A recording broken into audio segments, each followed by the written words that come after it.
السلام علیکم۔ وعلیکم السلام۔ پیارے آقا، خاکسار کا نام محمد احسن آصف، میں درجہ ثالثہ کا طالب علم ہوں۔ حضور، میرا سوال یہ ہے کہ معاشرے میں عموماً دو قسم کے لوگ ہوتے ہیں۔ اول، جن کو مذہب سے کوئی دلچسپی نہیں، دوم، جن کو دلچسپی تو ہے لیکن وہ مذہبی شدت پسند ہے۔ حضور، ہم ان لوگوں کو کیسے تبلیغ کر سکتے ہیں؟ مذہب سے جن کو دلچسپی نہیں وہ مادیت پرست ہو چکے۔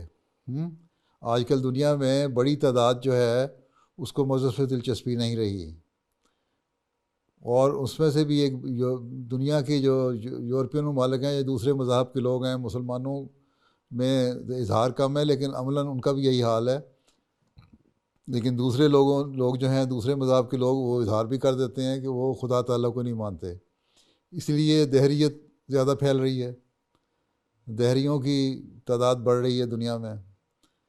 دوسرے رہ گئے مسلمان، وہ لوگ جو اپنے آپ کو مذہبی کہلاتے ہیں، یا عیسائی وہ لوگ جو اپنے آپ کو مذہبی کہلاتے ہیں لیکن مذہب سے دلچسپی نہیں ہے، کیونکہ مذہبی تعلیم سے دلچسپی نہیں ہے، وہ اور مادیت میں ڈوبے ہوئے ہیں، اور دنیا داری ان پر غالب آ گئی ہے، اور یہی آخری زمانے کی حالات کا نقشہ کھینچا تھا حضرت صلی اللہ علیہ وسلم نے، اور اسی آخری زمانے کی حالات کو نقشہ جب کھینچا تھا تو اس میں اس وقت مسیح موعود نے آنا تھا، اور انہی لوگوں کے لیے سورہ جمعہ میں آیات نازل ہوئی تھیں، اور یہودیوں کی مثال دے کے کہا گیا تھا کہ وہ دیکھو تم لوگ ویسے نہ ہو جانا، اور آخری جو 3 آیات ہیں سورہ جمعہ کی آخری رکوع کی جو 3 آیات ہیں اس میں یہی بنایا ہے کہ چھوڑ دیتے ہیں، دنیا داری میں پڑے ہوئے ہیں اور نمازیں اور عبادتیں چھوڑ کے بیٹھے ہوئے ہیں۔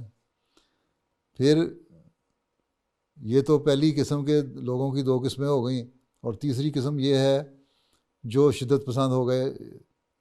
اب شدت پسندی بھی جو تھی حضرت مسیح علیہ السلام کی آمد سے پہلے تو مسلمان اسلام کو بھول چکے تھے، اسی لیے عیسائیوں نے یہاں آ کے پاکستان کی جو سب کانٹیننٹ ہے، بنگلہ دیش، ہندوستان اور پاکستان، اس میں تبلیغ کی، اور 30 لاکھ مسلمانوں کو عیسائی بنا لیا۔ بڑے بڑے پادری مسلمان مولوی جو تھے وہ عیسائی ہو گئے، کیونکہ اسلامی تعلیم نہیں تھی۔ حضرت مسیح علیہ السلام نے آ کے ان کو تھوڑا سا ابھارا۔ اب حضرت مسیح موعود کی مخالفت میں جب یہ اٹھے تو پھر انہوں نے ایک لہر اسلام کے حق میں تو پیدا کر لی اپنے اندر ایک طبقے میں، لیکن ساتھ ہی شدت پسندی بھی پیدا کر لی۔ حضرت مسیح علیہ السلام یہی فرماتے ہیں کہ ان لوگوں کے جو مولوی جو مخالفین ہیں ان میں بھی اسلام میری مخالفت کی وجہ سے آیا ہے، ان میں پہلے کوئی نہیں تھا، اسلام بھول چکے تھے یہ۔ اب ان شدت پسندوں کو ہمیں بتانا ہے کہ اسلام کی اصل خوبصورت تعلیم کیا ہے، اور یہی حضرت مسیح علیہ السلام نے فرمایا کہ یہی چیزیں ہمیں ساروں کو بتانی چاہیے، کہ اور یہی مقصد 2 ہیں میری آمد اور بعثت کے مقصد، کہ ایک یہ ہے کہ بندے کو خدا کے قریب لانا، اس کو عبادت کرنے والا اور اللہ تعالیٰ کے حق ادا کرنے والا بنانا۔ یہ ان لوگوں کے لیے بھی ہے جو دہریت کی طرف مائل ہیں، اور ان لوگوں کے لیے بھی جو ہے دنیا پرستی کی طرف چلے گئے لیکن اپنے آپ کو مذہبی کہتے ہیں۔ اور تیسرے، بندے کو بندے کے حقوق ادا کرنے والا بنانا، یہ ان لوگوں کے لیے بھی ہے، یہ تینوں کیٹیگریز کے لیے ہے۔ دہریت والوں کو بھی بتانا کہ خدا تعالیٰ کے حقوق کیا ہیں، بندوں کے حقوق کیا ہیں، جو مذہب کو ماننے والے ہیں لیکن عمل نہیں کرتے ان کو بھی بتانا کہ اللہ تعالیٰ کی عبادت کے بعد دوسرا فرض ایک دوسرے کے حق ادا کرنا، یہ اللہ تعالیٰ کا حکم ہے، قرآن کریم اس سے بھرا پڑا ہے اس تعلیم سے۔ تیسرے وہ لوگ جو شدت پسند ہیں ان کو بتانا کہ شدت پسندی اسلام کی تعلیم نہیں ہے۔ حضرت صلی اللہ علیہ وسلم کی زندگی تو لوگوں پہ احسان کرتے ہوئے گزر گئی ساری۔ حضرت صلی اللہ علیہ وسلم کو تو قرآن کریم نے اللہ تعالیٰ نے رحمت للعالمین فرمایا۔ جب رحمت للعالمین ہے تو تم لوگ تو لوگوں کے لیے زحمت بن رہے ہو۔ کوئی ایک واقعہ بیان کر دو جہاں حضرت صلی اللہ علیہ وسلم نے خود انیشیٹو لے کے لوگوں پہ کوئی جنگیں ٹھوسی ہوں، کہیں بھی نہیں آیا۔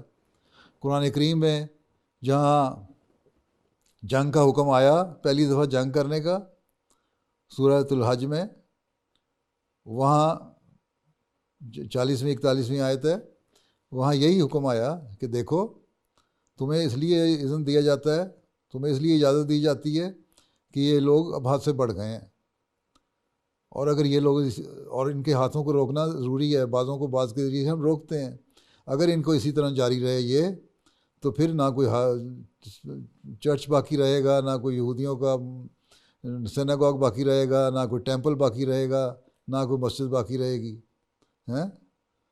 تو اللہ تعالیٰ نے تو قرآن کریم میں یہ حکم جب جنگ کا دیا تو مذہب کی حفاظت کے لیے دیا۔ شدت پسندوں کو کہو کہ تم نے کہاں سے یہ تعلیم لے لی؟ اللہ تعالیٰ تو کہتا ہے کہ مذہب کی حفاظت کرو، دوسرے مذہبوں کی بھی حفاظت کرو، کیونکہ اللہ تعالیٰ نے تو واضح فرما دیا کہ پھر تو جو مذہب کے مخالف قوم لوگ جو ہیں اور مذہب کو ختم کرنا چاہتے ہیں اور تم پہ حملہ کرتے ہیں، تب ان سے جنگ کرو۔ یہ نہیں ہے کہ تم اپنے انٹرسٹ کے لیے یہودیوں پہ حملہ کر دو، یا عیسائیوں پہ حملہ کر دو، یا بدھسٹ پہ حملہ کر دو، یا ہندوؤں پہ حملہ کر دو اور ان کو مارنا شروع کر دو بلا وجہ۔ یہ شدت پسندی جو ہے، اسلام اس کے مخالفت کرتا ہے اور اس کی تعلیم نہیں دیتا۔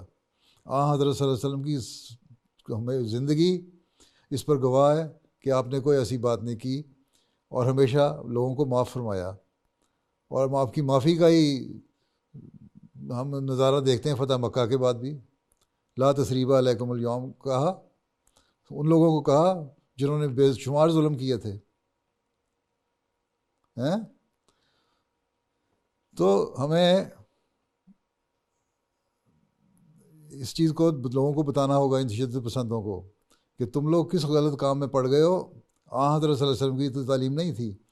بعض شدت پسند نہیں سننا چاہتے، لیکن اس کے لیے ایک لمبا وقفہ چاہیے، تعلقات چاہیے، اپنے ذاتی تعلقات ان سے بنائیں، ان کے پاس بیٹھیں، ان کو قائل کریں، پھر یہ سنیں گے۔